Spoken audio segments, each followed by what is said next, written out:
How about this lady? First, I'm recently widowed and have gone through the same cancer experience that I'm sure you are going through. I hope you will not take my question from the wrong perspective. I mean it with no disrespect.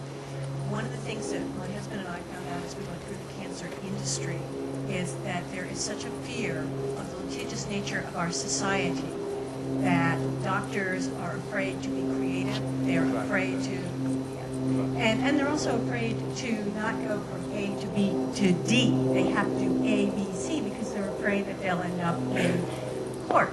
I would appreciate your comments as a senator, as an attorney, and as the spouse of someone who's battling. I'll be happy to answer that.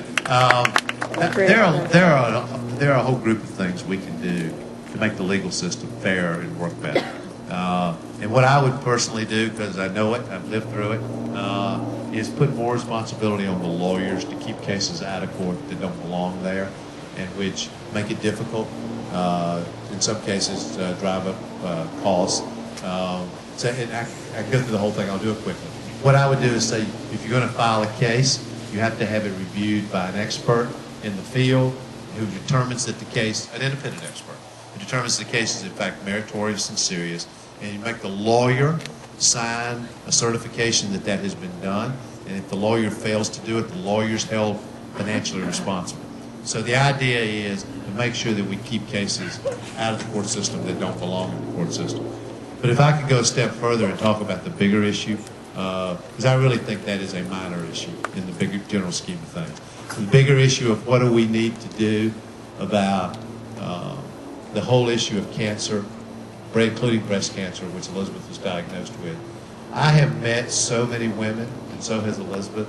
She draws them like a magnet, as you would expect, who've been faced with exactly what she's faced with the exception that they don't have health care coverage. And if you don't have health care coverage in America, and you're a woman diagnosed with breast cancer, you have up to a 50% greater chance of dying from the breast cancer. That is not right. It is absolutely not right. It's also true that if you're poor or African American or a person of color, then the odds go up dramatically that when you're first diagnosed, your disease will already have metastasized.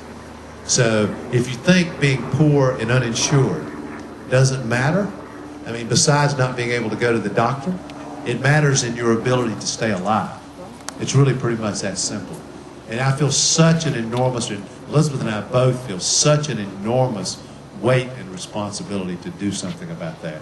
We've had women come up to us weeping with tears in their eyes, hugging Elizabeth, talking about what an extraordinary woman she is. And I have a little bias, but I agree with that. What an extraordinary woman she is and what a great role model she is. And Elizabeth says to me, we have to do something about this. This cannot continue. We can't keep hearing these horror stories. I mean, we carry them around with us all the time. I can still see faces of the women that I've met around the country who are faced with the same thing. We have to do something about it. And we also have to put more money into funding cancer research. We need to double the funding at the NIH. We need to make sure that in our research-based universities, they're getting the money they need to do the kind of creative, innovative work that you're talking about. I mean, we need to take seriously finding a cure for cancer. And then, last but not least, but on a related subject, we need to get rid of the ideological limitations on stem cell research in this country so that we're actually funding